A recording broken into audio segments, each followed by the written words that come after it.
आकाश उस चुड़ैल को देख के बहुत डर गया।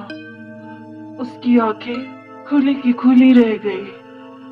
उसे कुछ नहीं पता चल रहा था कि उसके साथ क्या हो रहा है। आकाश अपने बेड से जल्दी उठा और बेडरूम से बाहर भागने लगा। उसे उस चुड़ैल की आवाज जोर जोर से आ रही थी। वो इतना तेज भाग रहा था, फिर भी उसे लग रहा था मानो कोई भारी भरकम चीज उसके ऊपर रख दी गई हो। वो जल्दी सीढ़ियों से नीचे उतरा और दरवाजे से घर से बाहर निकला।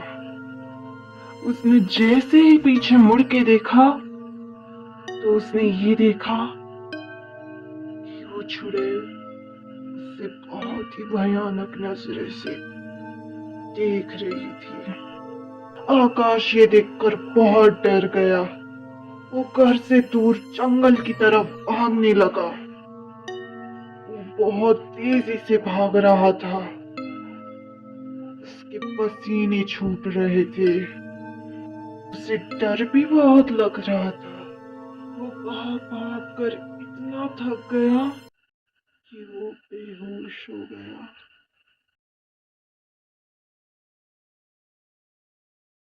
आकाश की जैसी आँख खुलती है तो वो ये देखता है कि वो अपने कमरे में है और सुबह हो चुकी है। क्या ये सपना था? नहीं, ये सपना नहीं हो सकता। मैं तो जंगल की तरफ भाग रहा था और मैंने उस चुड़ैल को अपनी आंखों से देखा था। उसे कुछ समझ नहीं आ रहा था कि उसके साथ क्या हो रहा है। आकाश ये सोचता है कि ये बात उसने किसी को बतानी चाहिए। आकाश ये डिसाइड करता है कि ये बात वो उसके दोस्त ऋषि को बतानी चाहिए। आकाश अपने दोस्त ऋषि के घर जाने के लिए निकला। वो रास्ते में यही सोच रहा था कि ऋषि को क्या बोलूं, कैसे बोलूं कि ये सब सपना नहीं था, सच था। वो अपने दोस्त ऋषि के घर जाता है। ऋषि दरवाजा खोलता है। ऋषि आकाश को इतना डरा हुआ देख के वो भी परेशान हो जाता है। वो आकाश को अंदर बुलाता है और पूछता है, क्या हुआ आकाश? तुम इतने डरे हुए क्यों हो? आकाश ऋषि को सारी बातें बताता है। ऋषि आकाश को बोलता है, आकाश, भूत वूत कुछ नहीं होता है, जस्ट रिलैक्स। तुम सिर्फ स्ट्रेस्ड आउट हो, इसलिए तुम्हें ये सब सपने आ रहे हैं। तुमने मेडिटेशन करना चाहिए Akash. You really need that. शायद उस ओनर की बात सुनकर तुम डर गए होगे या फिर तुम कुछ सोच रहे होगे, इसलिए वैसे तुम्हें सपने आए। तुम्हें पता है ना सपने क्यों आते हैं? जो हम दिन भर सोचते हैं वही सपने में आता है। आकाश को भी लगता है कि वो थक गया होगा। उसे ऋषि की बात कहीं ना कहीं सही लग रही है। उसे लगता है शायद मैं बहुत थक गया होगा।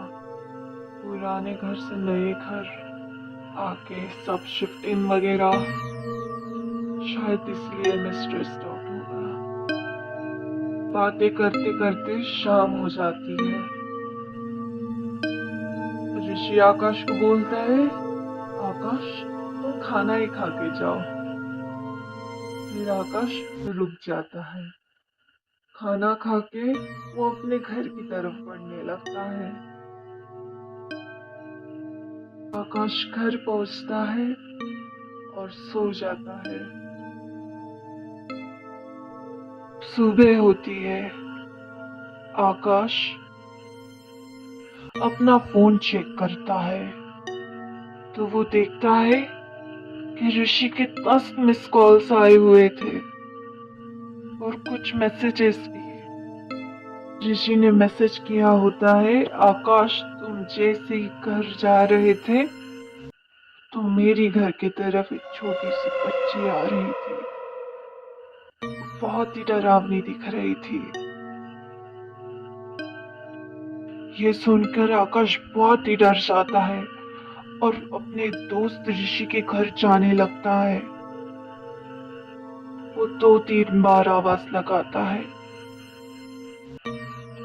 पर कोई जवाब नहीं मिलता।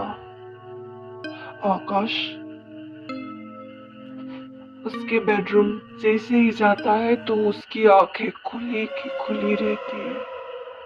उसे ऋषि बहुत ही भयानक हालत में दिखता है। वो नीचे पड़ा हुआ था, उसकी आंख में कांच घुसी थी और वो देखता है बाजू में आईना टूटा हुआ था। आकाश बहुत ही डर जाता है ये देख के कि कैसे ऋषि के आंखों में रहने से वो कांच घुसाई थी। आकाश को उस चुड़ैल की जोर जोर से हंसी सुनाई दे रही थी। आकाश तुरंत ही उस घर से बाहर भाग जाता है। आकाश बहुत डर जाता है। वो तुरंत ऋषि के घर से बाहर निकलता है, गाड़ी लेता है और चला जाता है। वो रास्ते में सोच रहा होता है कि वो चुड़ैल अब ऋषि के घर में, मेरे पास तो कुछ पैसे भी नहीं है, पेट्रोल भी खत्म हो रहा है। मैं काम करता हूँ, जल्दी से अपने घर से पैसे लेकर भाग जाता हूँ। मैं इस जगह पे कभी नहीं आऊंगा। थोड़ी देर में उसका घर आता है पर वो देखता है उसका घर बहुत अजीब दिख रहा था। उसके घर के आजू बाजू बहुत धुआं था और वो कैसे भी कर कर घर के अंदर जाता है। उसकी नजर स्टेयर्स पे पड़ती है तो उसे लगता है कि शायद वह कोई था, पर उसे लगता है शायद मेरा वहम होगा। मेरे दिमाग के अंदर बहुत सारी चीजें भरी हुई है, शायद इट्स हेलुसिनेशन। आकाश अपने बेडरूम में जाता है पर उसे लगता है उसे कोई किसने मिरर के अंदर खींच लिया हो। 1 मिनट के लिए बहुत अंधेरा था। उसकी आँख खुलती है, उसके सामने बहुत ही डरावनी लड़की थी। वो बहुत डर जाता है। वो लड़की उसे अपने साथ आने को बोलती है। ऋषि के पास कोई दूसरा चारा नहीं था। वो लड़की का पीछा करने लगता है। धीरे धीरे वो लड़की स्टेयर से ऊपर जा रही होती है। वो भी जाता है। वो घर उसका ही था पर ऐसा लग रहा था कि वो वक्त से पीछे चला गया हो। फिर उसे वो लड़की एक बुक शेल्फ के सामने दिखती है। उसके साथ बहुत ही डरावनी घड़ियां थी। वो एक बुक पढ़ रही होती है और तुरंत ही वो गायब हो जाती है।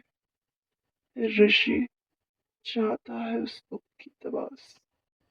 तो वो किताब खोलता है तो वो देखता है कि वो किसी की डायरी थी। तो वो डायरी पढ़ने लगता है। उसमें लिखा था, मेरी एक 9 साल की प्रिया नाम की लड़की थी। वो बहुत प्यारी थी, मुझसे बहुत प्यार करती थी। उसे गुड़ियों के साथ खेलना बहुत पसंद था। उसको आईने के सामने रेडी होना सबसे पसंद था। वो घंटों घंटों आईने के सामने रहती थी, अपनी खूबसूरती को निहारती थी। पर मेरी प्यारी बेटी मर गई उस कार एक्सीडेंट में। वो कार मैं ही चला रही थी। मेरी सब गलती है। मेरे पति प्रिया के पापा वो भी घर छोड़कर चले गए। उन्हें भी लगता है कि मेरी ही गलती थी। मेरी लापरवाही की वजह से आज प्रिया यहाँ नहीं है। मुझे प्रिया की बहुत याद आती है। मैंने एक दिन किताब में पढ़ा कि मैं अपने बेटी को फिर से ला सकती हूँ, पर वो काला जादू था। शुरू शुरू में मुझे मेरी बेटी की झलक दिखाई देती थी, कभी कभी उसकी आवाज सुनाई देती थी, मम्मा आज मैं कितनी सुंदर दिख रही हूँ। ऐसी आवाजें। वो कभी मुझसे बातें भी करती थी, पर धीरे धीरे पता चला वो मेरी बेटी नहीं, एक शैतान लड़की है। उसने मेरे पति को भी मार दिया। वो तो यहाँ रहते भी नहीं थे। जो कोई भी ये डायरी पढ़ रहा है, मैं इसे बताना चाहती हूँ, अगर इस घर या आपको लगता है कि आप पे उस बेटी का साया है, तो बेसमेंट में एक कमरा है, उसके अंदर में काला जादू करती थी अपनी बेटी को बुलाने के लिए। तुम उसे जला दो और उस घर को भी। वो शैतान इस घर से ही बहुत ज्यादा जुड़ी हुई है, क्योंकि उस घर से ही वो आजाद हुई है। वो तुम्हें रोकने की बहुत कोशिश करेगी, पर एक अलमारी में नीचे के ड्रॉर में एक ताबीज है, तुम वो पहन लो, वो तुम्हारा कुछ नहीं बिगाड़ सकती। तुरंत ही बहुत अंधेरा हो जाता है, और जब रोशनी होती है तब आकाश को पता चलता है कि वो फिर से अपने बेडरूम के अंदर है। अब उसे धीरे धीरे करके सब पता चल गया था कि उसे क्या करना है, तो वो जल्दी नीचे भागता है बेसमेंट के अंदर। पर वो चुड़ैल को पता चल गया था कि आकाश क्या करने वाला है। आकाश वो ताबीज पहनना भूल ही जाता है, इसलिए चुड़ैल उसको हमला करने के लिए आ ही रही थी। वैसे ही वो छोटी सी बच्ची आकर आकाश को बचा लेती है। आकाश को पता चलता है कि वो अच्छी लड़की और कोई नहीं, प्रिया है, उसकी मदद कर रही है। वो अपने माँ की आखिरी ख्वाहिश पूरी कर रही है। आकाश जल्दी जाता है और बेसमेंट की रूम जला देता है। वो चुड़ैल जोर जोर से चिल्ला रही थी, इतनी चिल्ला रही थी कि आकाश के कान से खून आने लगा। आकाश तुरंत ही उस घर से बाहर भाग जाता है। वो पीछे मुड़ के देखता है तो उसको प्रिया और उसकी माँ दिखती है, पर इस बार वो हंस रही थी। उन दोनों के चेहरे पर एक स्माइल थी। आकाश को पता चलता है कि वो कामयाब हो गया।